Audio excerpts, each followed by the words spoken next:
Hey, everybody. Welcome back to Gruber Wired Hour 2024. This is Mark Beach. My name is John Dotson, and welcome. And today we have our special guest once again, Gil Maris. Hello, Gil. How are you guys doing today? Great, great. Thanks for coming back. Well, thank you very much for the invite. You know, we can usually get somebody here once, but coming back is something special. Yeah. I'm like a bad penny. Well, this is our first podcast of 2024. We've had a break. You know, everybody's all fat and happy and ready to go for 2024, and we're glad you're joining us. Before we get started, I just want to say, make sure you like, subscribe, and share this podcast. And also, for those of you who are joining us live, please send us your comments and questions. We want to interact live, so please make sure you give us that opportunity to answer any questions you have. Yes, and Happy New Year, everyone. Wow, we're excited. It's going to be a great year here at Gruber. Good stuff. Yeah, so everybody had a great holiday? Yeah, it was pretty good. What about you, Gil? Same. Went to California, spent some time at the beach. It's kind of funny. You would think that in the wintertime that the beach would be a little bit on the cold side, but it was actually warm. Oh, okay. Oh, nice. Yeah. Had some big waves coming in. Did you go out in the water? Is that what you're saying? I actually took my shoes off and actually walked in the water. Okay. Toes in the sand is enough for me, too. You got to get a little of the salt water in the feet, right? Yep. And a lot of sand in the car still. It's good for grounding, but, you know, other than that, you know, for those of you who know what that is, but... How was the surfing? See lots of surfers out there? Quite a few. It was actually during a period where the actual moon was kind of coming across next to the sun, so it was going to be a good time to have some good high tides. Nice. Very cool. Yeah. How about New Year's resolutions? This year, I went 0. I'm not going to break any. You know, you hit 100% of the shots you never take. Exactly right. Exactly. What about you, Gil? Anything for the new year? No, not really. Just the same thing I did last year was just keep on working and just keep the customers happy Yes. and keep the wife happy. Happy wife, Yeah, there happy you go. life. Absolutely. Hey, Sam chimed in and said, hey, that's a cool background. Thank you, Sam. We actually incorporated a California theme today with our background. Looks really cool. Yeah, it's pretty nifty right there. Some fun. Yep. Want to pull up that contact information? Something we want to talk about a little more is ways to contact us. We encourage everybody to not only chime in during the live event here, but also reach out to us too. And we're looking for comments, suggestions, anything that would help us in our podcast.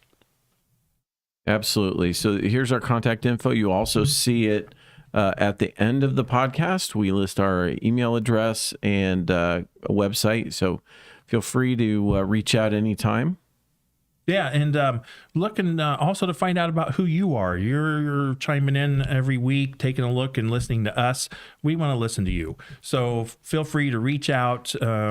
You can reach Mark at extension 273 there, myself at 221, and also our email address, wired@gruber.com. Right. We'd love to hear from you. Absolutely. Yeah. So thank you guys once again for watching. We're going to get into some more of the technological headlines right now that's taking place with copper cabling. This is from all around the world. Yes. And so what you'll see here is just some market news going on. And what we're seeing is the copper cable market is experiencing significant growth worldwide. And that's just not here in the U.S., but over, the entire world. Right. Well, didn't we just reach 8 billion people? So, Yeah. you know, we're not going to be dropping copper anytime soon for fiber. That's for sure. It's still going to be out there doing its job. Oh, yeah, and there's lots of countries out there. You know, the thing that gets me, people say, look at Japan. They're always so high advanced in their technology. Yep. Well, the landmass of Japan is what? About the same landmass as California? Pretty close, yes. Yeah. So they could change their infrastructure primarily overnight compared to what we can do here in the United States. Right. Right. So you Absolutely. just see that advancement taking place. Yeah. I mean, it's and everybody is work through a process of upgrading, right? So I'm sure there's still some Cat 3 outfits out there, right? I do see it quite a bit out there. Yeah. And these are the companies that actually need like the Cat 6 to actually get the more pure copper to actually make the communication much, much clearer, much, much better, and of course, much faster. Right. And, it's usually easier for the big providers, the back end providers like, Cox, let's say, to get fiber to the location. But then however long it takes people at the location to upgrade to whatever their next step is takes time. Yeah. Gil, do you see a lot more upgrade taking place versus new construction? I'd say so because probably over the past month and a half, I have been receiving a lot of phone calls to go out there and take a look at their operations, go ahead and give them recommendations in regards for the wiring. And so there's a lot of Cat 3 cable still out there. There's still a lot of Cat 5 out there. And with us needing quicker data being accessed onto the computers, then we do need to go and kind of upgrade all these customers to like a Cat 6 type of cabling. Right. And, do you find that a lot of people have upgraded their routers and switches and things like that when you go in already, or is it like a forklift upgrade that they're doing to their racks? It's a little bit of both. It's actually a combination of both their existing setup, which could be set up for the actual like a gig switch. I have ran across some. They're just 10100, and so it's all specific to each different customer. And the problem that we're getting in now is that as we're stepping into the customer sites, there have been prior technicians that have set up like a rack, but it has not been a progressive rack to actually enhance all the new components coming in. Gotcha. We've been getting quite a bit of phone calls where people want to install, say, like messaging boards, Okay. which is like a 55-inch TV set, 65-inch TV set, and they might have one, say, like at the front office. They might have one spread through the entire warehouse. So we're getting a lot of phone calls with that, and that's where all the cabling actually comes into effect with the Cat 6 cable to actually move the data from the actual process of the video to the end unit Right. over at the TV set. So that's where a lot of the patching cable is actually coming through. And just by circumstance, I do have a couple of pictures in regards to that we can actually view later on in the show. Sure. So, and I'm sure you find, because I think some of the pictures will show, a lot of networks are set up kind of ad hoc, which means they start out with a design and they start out with everything that they need, and then over a 5-year period or so, I'm going to plug this in, I'm going to plug that in, and then you end up with that spaghetti soup, Yep. kind of thing that's is not thought out. It makes sense. It makes sense when it's happening. Look, I've been in that IT room. Okay, I've been the guy that's gone, we need that. I'm gonna set that here, and not in the rack. Just I'm gonna set it on the rack, and I'm gonna connect it and do whatever. So do that about 10 times over 5 years, and it looks not pretty. Yep. Welcome to my life. Yeah, Right? yeah. And there's really no cookie cutter setup to this, right? No, it's and the thing is that it happens, it occurs, and you have the best laid plans, and it just happens over time. Right. And and there's nothing to be ashamed about it. It's just the fact No. that it needs to be addressed and it needs to be fixed, and it doesn't take too long to fix it. It doesn't take very many parts. With your company, you guys offer all the cabling. You offer the actual patches. You offer the actual patch panels. So it makes the job that much easier, and it's easy to integrate what they have presently to what they should have for the future to make their entire operation work seamlessly. Right. And it's hard to project like 5 years down the road sometimes, because at the speed of technology, some of the technology hasn't been invented yet, It's right? coming, Or hasn't though. made it into the mainstream. Real quick, guys. Yeah. Gil, can we get you up on your mic? Just pull that to the edge there for me. Is that Thank better? you. Yeah, you sound good. We just want to get you nice and clear. Okay, thank you very much. Well, there's also rumor now that they've been able to have computers that don't need cooling. and equipment that doesn't need cooling that's That's coming the out. quantum stuff. Yeah. Yeah. So once we migrate into an area where data centers don't have a cooling factor to it anymore, that is a game changer all around. Yeah. And we just don't know what we don't know. Yeah. Right. And it's coming.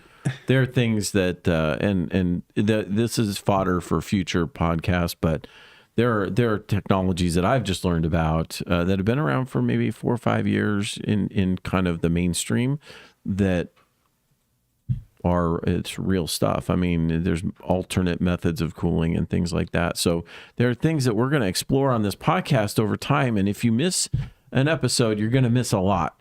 So make sure you come back and see us every Monday morning at 10 a.m. Arizona time. I say that because we switch back and forth between whether we're on the same time as California or New York, Colorado, or we're on Mountain Standard right now until March. Yes, so there we go. We so just set your clocks to Arizona time because it never changes, right? Yeah, I think that's good. I think that's helpful. Just stay right there. Stay That's level. right. We never change. We never change. We are the We're the sun rock. that the universe or the galactic universe, solar system. Solar system. There you go. Revolves around. Yeah, no, I had to get my astronomy in there for a sec. I was like, oh man, I'm butchering this already. Well, but yeah, we want you here. So Yeah. we're going to be talking about some pretty exciting leading edge stuff as time goes by. Yeah, and in regards to the expansion of copper globally, one thing that we notice has taken place here coming soon is AT&T is switching over to fiber throughout most of their what would you call it? Their network system. Infrastructure. Infrastructure. That's the word I'm looking Yeah. for. Thank you. And this poses kind of one of those two-sided stories because everybody says, well, you have such a large footprint right now out there with the copper cabling side of things to alleviate and remove that copper and replace with fiber. People are saying they just might not ever see the ROI on that. And if they do, it'll be some time. Yeah, I mean, it's hard to say. The thing is that inside my house, so I have Cox has put fiber in. They put it in when I moved in. So it's great for upload speeds and everything, but everything internally is still copper and Wi-Fi, right? Mm-hmm. The only fiber that's in my house is from the NIU or whatever that's called to the cable modem, and then that's it. That's all there And is. everything else, I have a mesh router and all that. That's all, regular wire. And I think a lot of businesses will be that way because the runs are really going to make sense from the final run, the final termination to the end user, right? Yeah, and it's also going to determine the cost of everything, and everything's financial. It comes down to cost. Like, for instance, I live in an older neighborhood, a 1960s neighborhood. I don't ever see them upgrading the infrastructure that's already in place to the home or the residence. Sure. You can with inside the home, but the underlying, infrastructure, it's already there. It's there. They're not going to change it. And the good thing about the fiber is the fact that it is a much faster because you're talking about dashes and zeros, which is the actual light going off and on. And the bad thing about the copper, especially out in the environment, which means outside your house at the actual at the street level, is that we have to worry about any type of corrosion. Right. So anytime you have any type of corrosion on the copper to copper, in regards to the mounting screw, then it causes the electricity to slow down. Right. And since it slows down, then that means that the data slows down as well too. So with that, that's one thing that AT&T has actually recognized is the fact that in order for us to be competitive with Cox and with everyone else, we need to offer faster rates in regards to the upload along with the download. And because of that, I feel that's why they've gone ahead and put in a bunch of money in for the fiber optics. But they still have the actual copper going to the actual sub-terminals because you can't do copper all the way across. Right. They still need to go and kind of use like the rich copper or in regards for the Cat 6 type of cables and the larger ones. Yeah, and we got some actual comments here. EV Fan says, fiber is faster? No. I'd rather everyone convert over the next 5 years and get the standard speed everywhere to 1 gigabyte. Yeah, that's a good point, right? Yeah, but probably in about 5 years, I mean, we might be close to like maybe about 25 gigabytes Yeah. because of technology. Right. Yeah. Well, there's the new multi-spectrum fiber, right? So there's data transmitting over different light frequencies, not just a single, light. Exactly. Yeah. Very, very similar to the 2.4G, the actual 5G with the wireless along with the 6G. They're able to pump out all this information through the actual data line, which is just the actual fiber optics, which is nothing but almost like a straw. It's Right. actually glass that's all the way through. Right.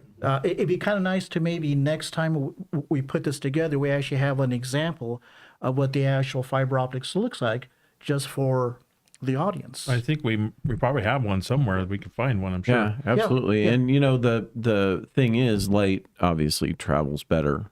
Yep. And degrades less than data over copper. Absolutely right. But what's the maximum distance that copper? Do you know? I'm sure you. I didn't prep you for this. So the I think it's like 330 feet, I think, is for a Cat 6 cable. okay. Yeah. And then from there, it actually degrades down. And it's mostly for the fact that what actually degrades the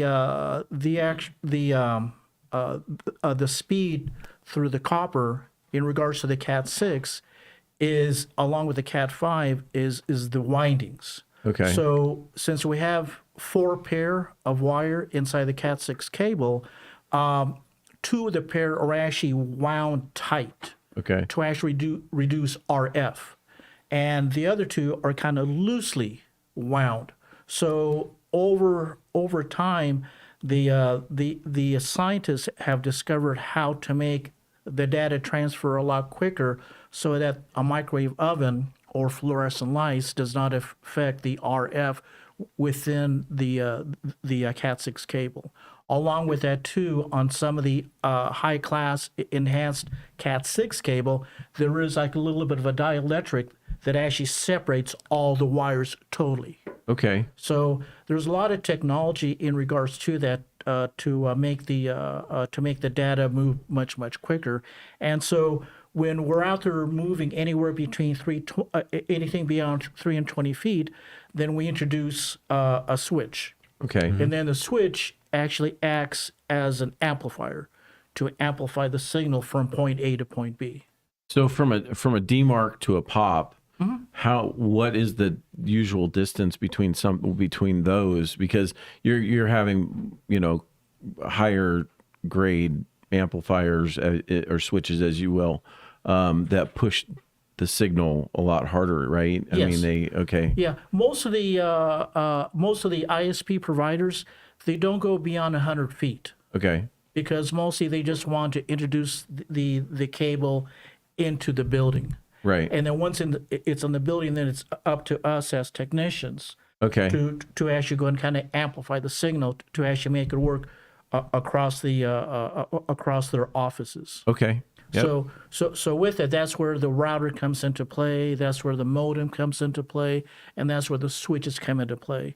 And so in my business, we like to go ahead and reduce the amount of outputs for the router.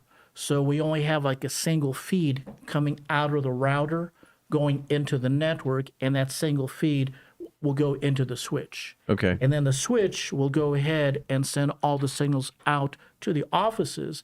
And the main reason behind that is that we want to reduce the amount of energy being used within that router. Just like you spoke about a little while ago in regards to the heat. Yeah. Well, heat also gets generated inside the router, and every time that router has to switch from one port to another, it's consuming electricity, which is consuming heat, which is causing some of the solder connections to perhaps get a little bit too hot, some of the components getting a little bit too warm. So we want to reduce and we want to increase the lifespan of that router by having just a single output coming out of that router and then going into the switch. And then we let the switch do the switching. Do the switching, do all the work. That makes sense. Precisely, yeah. So that just all helps. What you're talking about is alleviating that crosstalk along the network. Absolutely, yeah. And so we got some more feedback coming in. Sam, good. once again. Okay, cool. Hi, Sam. So it says we all thought fiber was the future because it had such a larger bandwidth, but they keep breathing life into new life into copper. And, Well, I would think it's just a matter of cost and practicality, as far as what's out in the ecosystem versus, what's available. I don't think, look at, like we talked about, there's still Cat 3 and Cat 5 out there in the ecosystem, right? Yep. So how long has Cat 6 been out? Cat 6A, It at least like about 10 to about 12 years. Yeah. So the Yeah. the upscale, the appetite for upscale. There are companies who want to be on the leading edge or bleeding edge, if whatever. But the rest of them want that state. If you're an insurance company, if you're a bank, if you're a hospital, you just want it connected and working, and you don't care about leading edge. Yeah. Right. And that's probably what we get into is that if you're like in a 25-year-old house, or say like a 45-year-old house, then you're kind of limited in regards to what is in the walls. And the last thing you want to do is start to remove the drywall and start to rerun cable all the way through the house just to be up to date. Right. that's exactly where I'm at with my home. Yeah. Yeah, it is the exact scenario. Let's see. Sam also says here, security is also better with fiber since it has no magnetic field that people could tap into. And there's a lot of truth to that. Right? I really haven't seen that much issues with the actual Cat 6 cable with the magnetism. Mostly for the fact that I would say yes, probably with the Cat 3, but with the Cat 6 cable, it's much better in regards for the insulating properties that are in it, and it's and the problem you get into is that when you're running a Cat 6 cable inside of a building, usually we don't have a lot of spies out there with their magnetic laptops. Yeah. Because what we do is that we actually set up like a separate Wi-Fi for guests so they don't tap into the main network. Right. Right. So I'm quite certain that that someone probably might have the technology, maybe the CIA, but I don't think we have to worry about that here. Well, I mean, haven't you seen the movies where they put the little clip on the wire and then they can read? Right. I mean, I saw it on the internet. yes, Right? yes. Abraham Lincoln. Yeah. Everything on Facebook is true, right? Absolutely. Let's see here. EV fan once again. 25 gigabyte standard would be insane. So he's bringing that into question. That's what we need for real photorealistic VR, virtual world reality and so forth. Yeah, but don't forget too that we thought that we never get to this point right now. Right. In regards to technology, and things are moving so quickly and so fast that that we just have no idea what's on the cutting edge. Right. And the infrastructure has to support it. I mean, everything can be out in the universe, but unless the infrastructure runs to your door, whether it's to your building, your office, or to your home, if it doesn't run there, no matter how great the stuff is that you have in your house, it's only going to go to the choke point, right? Absolutely right. Yep. So I mean that we dealt with that when in a previous life in another business where we wanted to start doing VoIP, right? And we had to do traffic shaping. Now we're talking 20 years ago, right? And so we're like having to do traffic shaping before routers did that Anything sort of at thing. all. Right. I mean, they did it, but it wasn't like if you click on a Linksys router today, it has VoIP traffic shaping or, optimization, they call it. But really that's what they're doing is optimizing for that traffic. So we had to do our own layout, to make it work, to connect between here and another office. Yeah, it's amazing in regards to how the technology has evolved just with voice over IP. Right. And also too with streaming in regards to images, for the fact that you're often dealing with digital imaging, you're actually dealing out there with digital audio, you're actually dealing with the computer data. So the actual router nowadays does a lot of this work for us versus how it used to be back about 20 years ago. Let me tell you what it reminds me of. So my first computer that I bought was a Packard Bell, and it was from Costco or Price Club back then. And the hard drive was 40 megabytes. Okay, 40 megabytes. Now, okay, fine. I had, 10, 15 programs on there, no problem, right? Code was so efficient back then that it could drop on there. Now the disk space gets a little bigger. Oh, we don't have to optimize the code as much, so the programs get bigger. And now, terabyte, 5 terabytes. Oh yeah, code doesn't have to be efficient at all because it can do everything we want it to do. Same thing with, data transmission. We've got 10, 100, right, or just 10 base T. Now it's 10, 100. Now it's a gigabit backplane. Right. Oh, let's stream video. Now let's stream 4K. Right. The demands increase with the technology. Right. Yeah. Right. Yeah. Exactly. So Yeah. we're in some cases all we're doing is just pushing the envelope, and whether it's VR or any other types of high data bandwidth applications, it's going to be there. Yeah, and it's going to continue to push. Right. And then we don't see an end in sight. This thing is just going to continue to push, and keep moving forward. Yep. So, guys, if you want scalability, you're talking fiber then, right? Yeah. Yeah. For the future. Ultimately, it's the most efficient medium for sure. It's the cleanest. Yeah. Yeah. I was looking at video cards yesterday. That's why I say that. I was debating about getting a one for 4K video gaming, because that's what I think is the future. Oh, I'm sure it is. It's coming like you wouldn't believe. It's already here. AV fan had a gateway and a compact. Oh my Compact. I gosh. remember my first compact. Yeah. Mine was a laptop, I think. Yeah. My very first one was a Leading Edge. Oh, yes. Yeah. This is back in the mid 80s.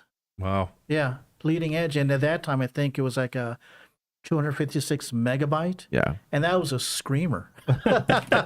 I'm telling you, we're human beings are very simple to please sometimes, right? Yeah. That we are. New toy. And now this has more power than any computer I ever bought when I was, getting going in the tech world. Exactly. Yeah. Last week, I was working with a customer on her laptop, trying to get her onto the network, and so I had her do a restart of the computer once they did all the updates. So I saw her reach over for the button to actually turn the computer off. No. And I said, no, don't do that. So what do you mean? So, well, let me show you how to properly reset the actual restart the laptop. So I had her go through the actual process. It says it's very important that when you restart the computer that you do it in this way and not hit that button. It says, Right. well, how come? Well, it says back in the old days, which is kind of current to what we do nowadays, is that for us to shut off the computers, we'd have to park the heads. Right. Remember those days? Yes. So we'd have to park the heads. If not, then we'd lose data as the needle goes all the way across Right. the actual disk. Drive. Yeah. Yeah. So I said, well, it says what's occurring is that as you're doing the restart, the computer itself could be going through a scan. It could be going through a backup.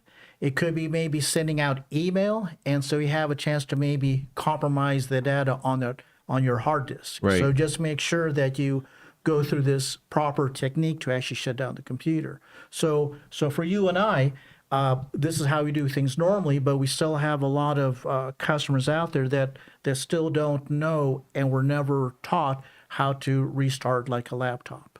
Right. That's a good point. Yeah. So Yeah. there's a lot of things that we kind of take for granted because we're in this type of a tech environment and we do this almost on a daily basis. And sometimes we have to take a step back just to kind of talk to the customer in regards to this is how we're supposed to be doing it to make your mechanism work much, much longer. I think it's a great process to educate the customer while you're doing things. I think that empowers them. It helps them understand everything. Because we kind of speak in Greek sometimes too. We use a lot of acronyms and terms. Yeah. And you can tell their eyes just gloss over, right? Yeah. They go, Nerd talk. I don't know what he said. But he was enthusiastic when he said it. Yeah. And he loved it. Well, we've gone over a few headlines. Maybe we should get in more into the meat potatoes of what you brought with you today, Sounds like Gil. a deal. And before we do that, real quick, we're about the halfway point. So I just want to say, make sure that you like, subscribe, and share this podcast. If you have comments, please throw them up there. We've had some great comments this morning. We'd like to interact live. So if you're watching, please send us your comments and we'll address your questions. Okay. Gil, what did you bring today? I'm working on this one project with this customer, and it's something that we spoke about earlier, where they had a previous technician set up the actual network, and in this situation, it's actually more for broadcasting in regards to video, Right. And we're speaking specifically 4K. And so this device that we're working with is using a laptop to actually broadcast the video. And so what's occurring is that we have a laptop, and then from there we have an output for the video coming off of one of the USB connections. Okay. So what occurs is that the initial video actually comes off of the HDMI, Right. goes to the monitor, and then from there we can hook up a USB connection with a split port that's going to go to a port splitter for the video. Okay. And so what occurs at this here point, at the split video, it goes into these little video boxes that is able to change the video content from HDMI into Cat6 Okay. cable going across. So a media converter. Absolutely right. Yeah, okay. Yeah. So what happens that where you have the TV set at, we have the reverse box over there because one sends and one receives. So the data that's being sent across the network is coming across as independent Cat6 cable. It goes into this media box. Right. And so it's converting the information, the data coming across the Cat6 cable into an HDMI content that goes into your HDMI input 1 on your TV set. Okay. So I'm not too sure which of the pictures we have set up, but this is what that we're working on right now. So one of the pictures indicates the initial setup in regards to what the customer has, and then we'll kind of work through it in regards to the progress. Okay. Yeah, and you had called me in regards to purchasing some product for this, correct? Yeah, yes, And yeah. I said, Gil, give me a moment. I need to think in my head to envision what you're trying to do out on your site. Exactly. And I personally couldn't envision it for the moment because I'm not an installer. I'm not out there working with this, but I wanted to understand the full concept of what you were doing to make sure you had the right materials to do the job. Yeah, and you came across, you were able to deliver on the product. We had a standard size wall-mounted rack, and then from there we went to a small wall-mounted rack. Right. And then with that, we went with 2 little shelves in this little rack. And so with that, I was able to utilize that to start to move some of the components across. Now, as we're looking at these pictures, there's a phase 1, there's a phase 2, and there's a phase 3, and there's going to be a phase 4. So it does not show the completed project yet. It kind of shows what we deal with in regards to working with one situation and then trying to move it across and then trying to get things cleaned up as best as we can. Right. Okay. Nice. Cool. The natural progression of things. Yeah, exactly. Yeah. So it takes time, it takes patience to get it organized, and it takes the help of Gruber to go and kind of use the correct components to go and kind of make everything work correctly. Great.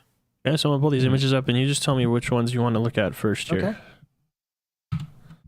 So I've got these 2 here, and then I've got these 3 over here.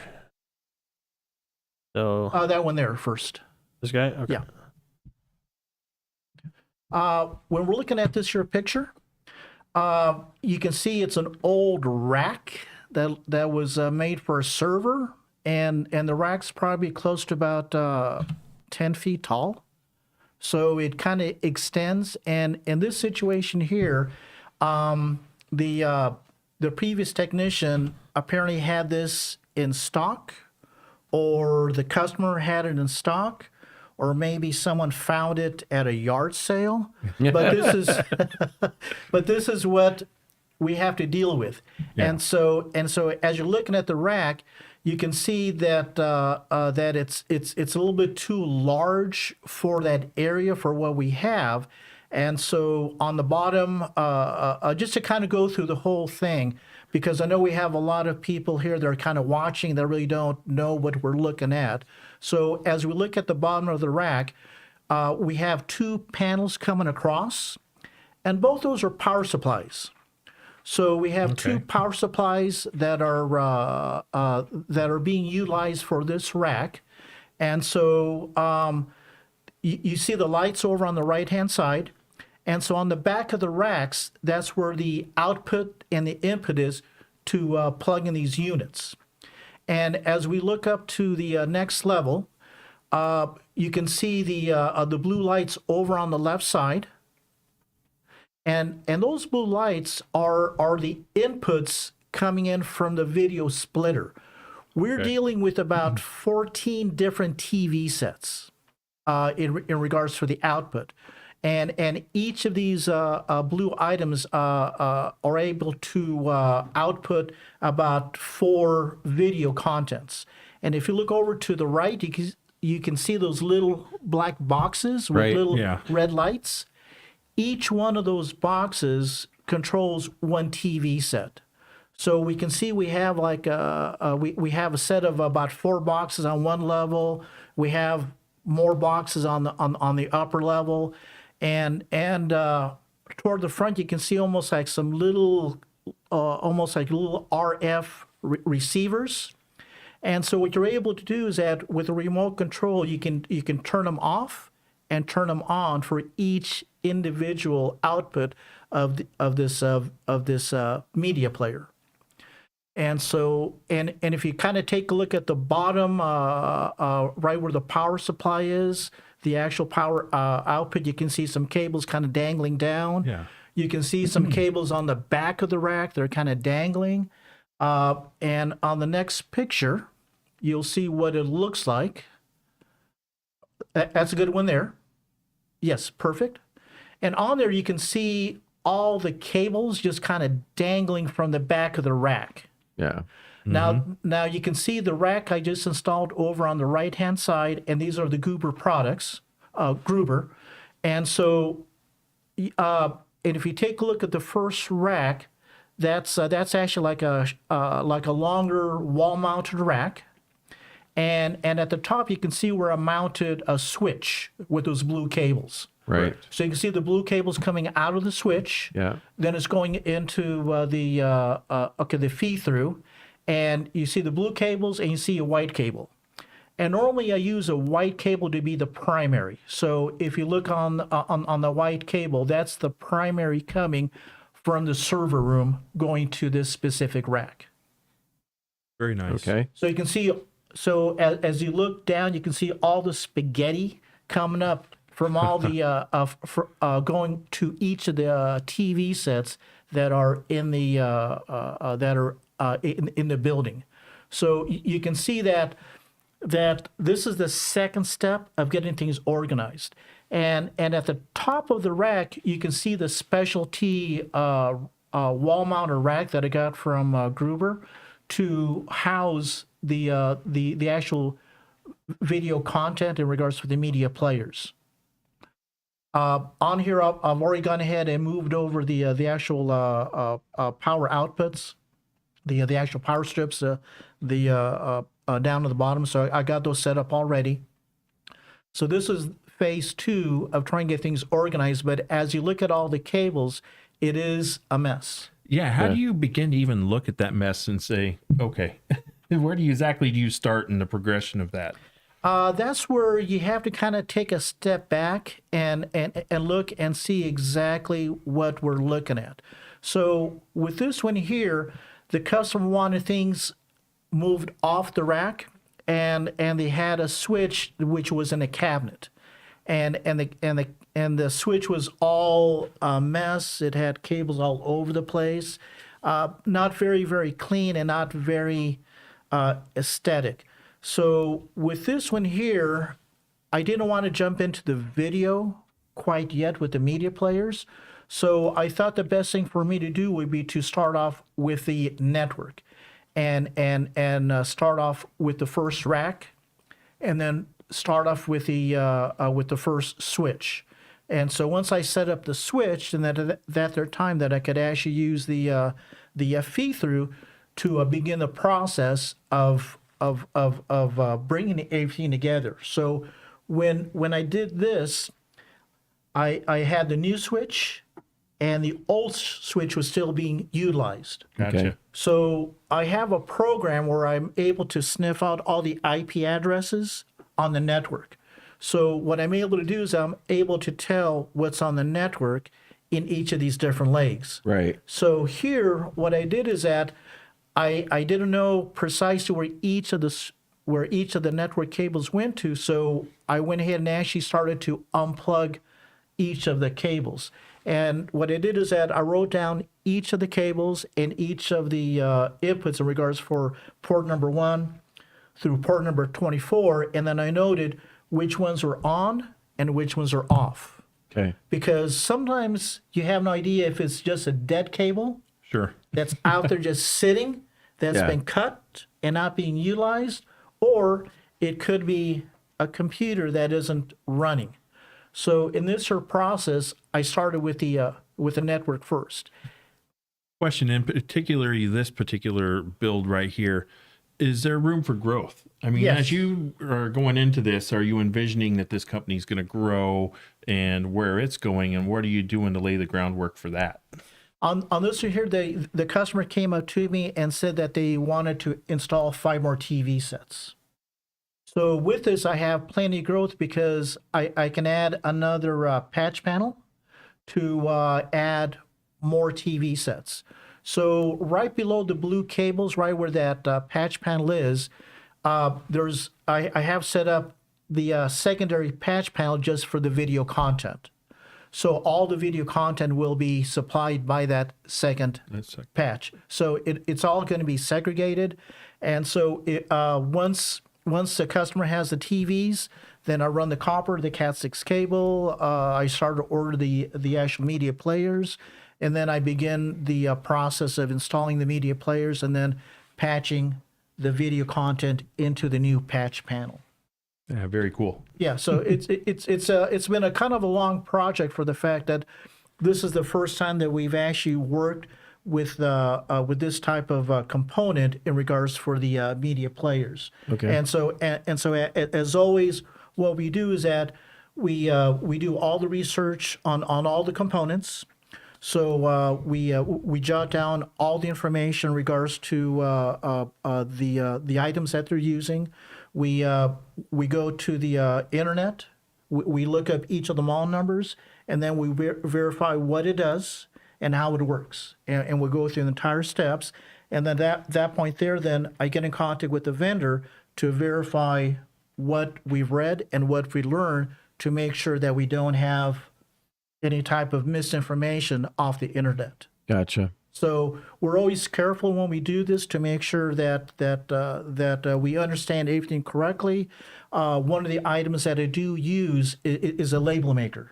Mm-hmm. So what I Very helpful, yeah. So what I do is that before I start disconnecting items, especially with items that I'm not too clear about, we'll actually label on top of the box A, and then we'll put A on the cable so that we know where the cable goes back into once we move it. And that's something we can do here is we do custom label all the time. Good deal. Yeah. Yeah, so that's what we do here, and it's mostly with the fact that you have to unravel like all the cables to get around it. Next picture, if we have a chance. Yeah, real quick too, I wanted Yeah. to say it takes a special person to make their whole life going into the worst situations and figuring them out. So kudos to you for that. This gives me a headache looking at this. Now, well, this is the cool thing about this is that I actually enjoy doing this. It's a little bit on the mind. And I've actually been very, very fortunate where people have noticed what I do in regards to this type of work. And I've actually been flown to different states to clean up these items. Very cool. And so I've had a chance to go to NOLA, New Orleans. Yeah. And I got a lot of good stories. But anyhow, we do enjoy doing this type of stuff. We enjoy turning chaos into a little bit of organization. Order, yeah. Sure. Here, I think this one is just a little bit further away, maybe. Same picture. Perfect. Yep. And as a matter of fact, you can see the actual shelving that I've installed up on top of the rack for the media player. And this is something that I was talking to John with this company in regards to working with the media player to get things kind of cleaned up. Real quick, field engineer said that looks like a Telco 23-inch rack. I think that was for the first one that was on the first picture. Oh, yeah, probably. Right. So yeah, it's an old rack. I've got maybe about 3 other different racks, but there's a bunch of companies that make them, like for servers, and I believe even John has actually helped in getting me a rack similar to this. Mm-hmm. Yeah, we have 2 post and 4 posts. Racks. Yeah. It just depends on the weight. It depends on the room. On some of them, you actually need like a support that goes up against the wall. Right. And no, there's a lot of cool stuff if you're into cabling, and Gruber definitely has a lot of cool things to make things organized. So here you can just see like the next phase in regards to getting the box at the top of the racks set up. Yep, perfect. And on here, I install like 2 shelves just so that I have room for the items that are going in there. So I wanted to have things kind of compact and cleaned up, but as you can see, you can still see a bunch of wires that need to be cleaned up. Yeah, but I can definitely see where you are changing the whole footprint. Yep. Of what this is. Precisely. Yeah. Very nice. And then the last picture. So that's it for those 3, but then I have these ones over here. Okay. Oh, yeah, there you go. Yep. Perfect. One. Yep. That looks good. And so here you can see where I'm starting to move all of the media players onto the rack, but it's only temporary because I need to get rid of the old rack and then go back and start to organize everything all together. So like I said before, it's all a process. So well, you have to do this process in order for them to maintain having their system up, right? Yeah. So because you just can't shut things down because this is a running office. Yeah. And what happened here is that they told me about 5 minutes after I started moving stuff that they had a big customer showing up that was going to be doing like a walkthrough. So it's like, okay, don't worry. We want everything up. Yeah, we got everything under control. So with the stuff, we're working things live, and we got to work with the customer to make sure that we don't disrupt their business. Now, is that typical in almost all the work that you do, or is there moments where you're going to find there's a lot of downtime and you have access, or do you go in on non-business hours?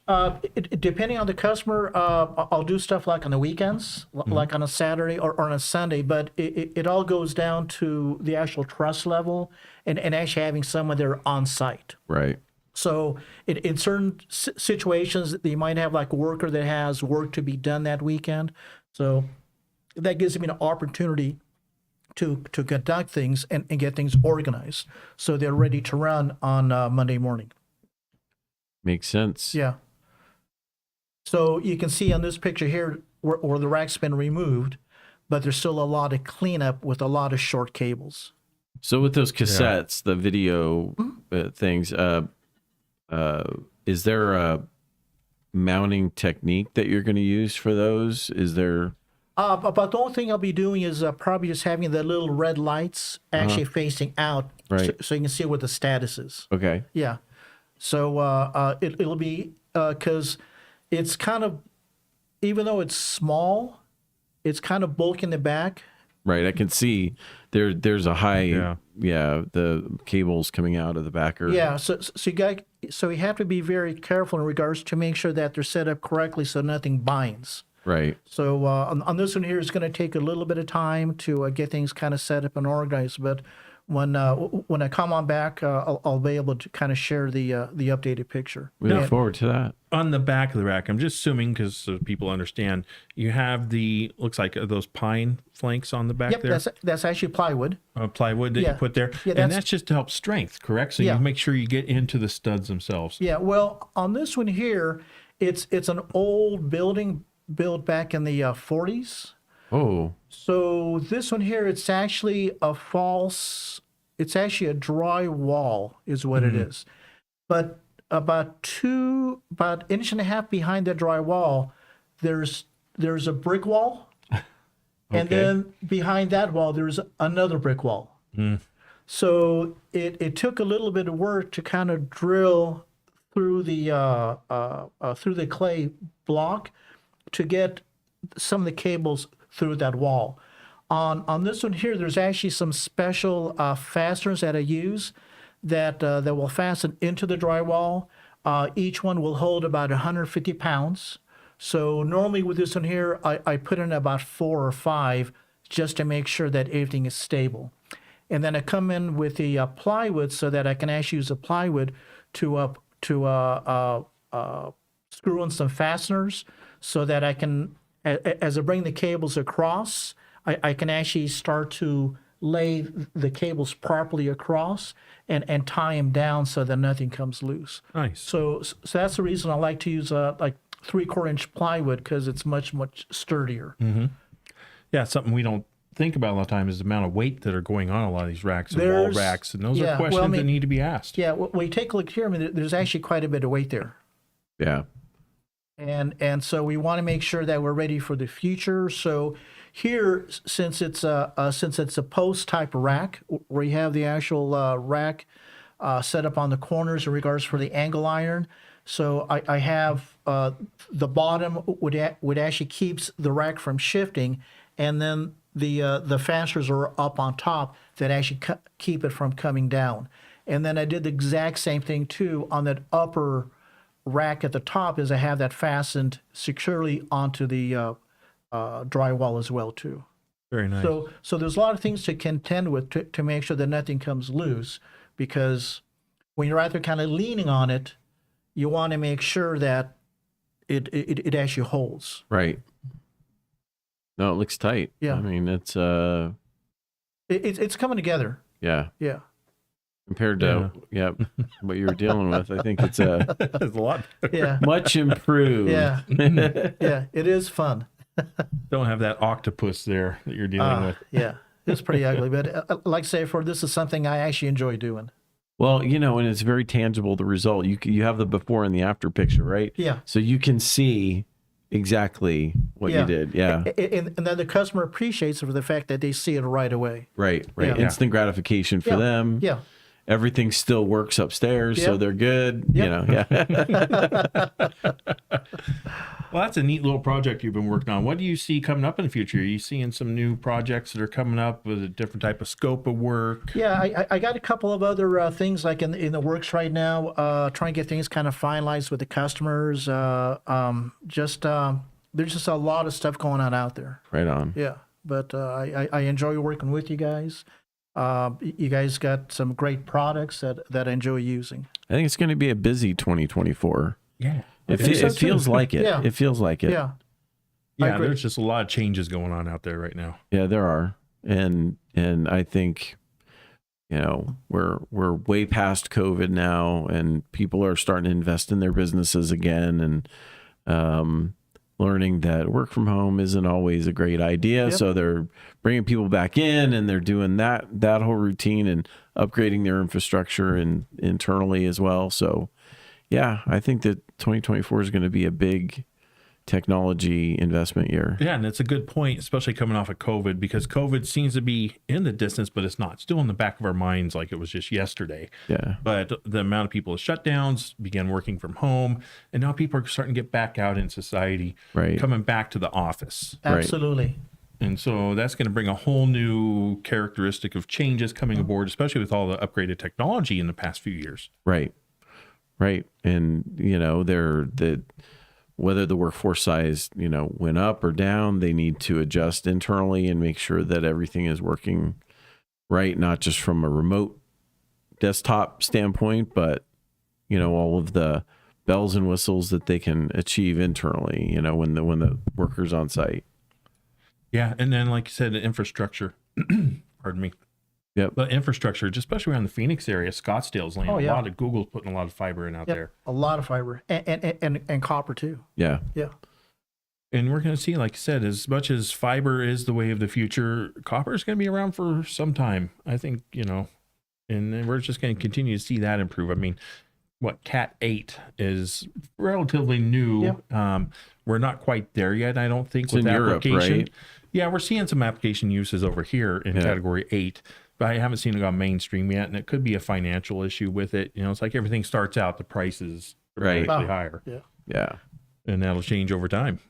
Well, and those cables are thicker too, right? There's Much thicker. Yeah. Yeah. So there comes a point where there's just going to be a natural progression to fiber, I think. You can only fit so much before it starts looking like, something intimidating. Yeah. Well, so I used to do sound. So, we had the snakes, right? And so snake cabling for like a 24-32 channel snake or whatever, they just you can't avoid it. They get bigger as the requirements increase, right? And that's just the way copper is. I mean, you can do some things. We have our mini Cat 6 cabling, so the slim cable, and it handles pretty well the data transmission over a smaller footprint or a smaller cable, but the length is a little bit different as far as the attenuation goes. So you have a rated distance a little bit shorter. But for most of the things, it's like your little patch setup there. For most of the applications, they're just going from box to box inside a server room. They're not really going over distance. Precisely. So there's no need to have that type of thickness inside the server room, right? Because there's no data loss using a smaller No, not at all. gauge wiring. That footprint is going to continue to decrease. All the footprinting that we see out there is starting to Shrink. it had the same thing happen with cell phones. They were pretty good sized screens, and then the screens got smaller, right? But now we're starting to see them get a little bit bigger. Yeah. Shrink. Oh, too small. There we go. But it's like anything else. It's a continuously growing animal. We see technology is just improving so fast, especially with AI and what's taking place with that. I think that's really, I think this year will be the driving force behind all of technology is going to be artificial intelligence. That's just where I'd put my money on. Okay, I'll remember that. Yeah. This will be that. We'll cue and save that for year-end podcast. So we'll see what happens, right? Well, it is amazing where they're going with it. So, you're probably starting to see more of those types of applications out there. I mean, what was it? Microsoft this past week just introduced putting a new button on a keyboard. First time they've reinvented the keyboard. Yeah, it's an AI button that'll be coming to the keyboard. So you just press the button and you're in AI mode. Cool. So yeah, they're the same guys who had Windows ME, so I'm the jury's out for me yet. As long as maybe that's a little harsh, but I'm not, Many errors. Yeah. Man, that was a painful time in life. As long as AI doesn't start selling our product for us, we're still good to go. Right. Exactly. Exactly. I don't think it's going to quite interact the way we want. How many times did we have to type in something to get them to spell Gruber right on some of those graphics we were doing? It was doing Gruber and Gruber, and it was even though you type Gruber, it knows better than we know what we want to say. It does. Once again, thank you everyone for joining us. Please contact us. Give us some feedback. Give us some information. Let us know who you are. That's a big one for me. I want to know who's listening out there, who's watching. Absolutely. And you know what I'm going to say before I even say it? Like, subscribe, share this podcast. We appreciate the comments that you've sent us today. For those not viewing this live, please put comments in the YouTube comment section, and we will try and reply. But don't be salty. I mean, some of you, we see some salty stuff on the shorts, and come on, guys. But yeah, we'll answer your questions, and we're at the end of the podcast here. We're going to put contact information as well. Feel free to reach out to us. We're there to answer questions. If you need help with anything, network related, cabling related, email us, please. Contact us at the beginning. You can rewind, go to the beginning of the podcast. There are phone numbers. You can reach out. Feel free. And also, don't forget, thank you very much, Gil, once again for joining us. Well, thank you, John. And thank you, Mark. Gil is with D&G Office Equipment. Yep. Okay. And we very much appreciate you being here. And, thank you. People, if you're needing the situation straightened out in your office, you got a cabling challenge. Give me a call. Gil. Yeah. We want Gil. Yeah. We We'll have want him back Gil. too. Yeah. I want to see that wrap up. Gil, really quick, what's your phone number for the folks? Area code 602-628-1051. And that's my cell number. So just give me a call, and I'll be happy to help you out. Okay, cool. Oh, it's ringing now. No, just kidding. I got to go. Thank you again, Gil. Thank you, Mark. Thanks, everybody, for joining us. And we'll be here next week, 10 a.m. Arizona time, for the Gruber Wired Hour. Thanks, and have a great day.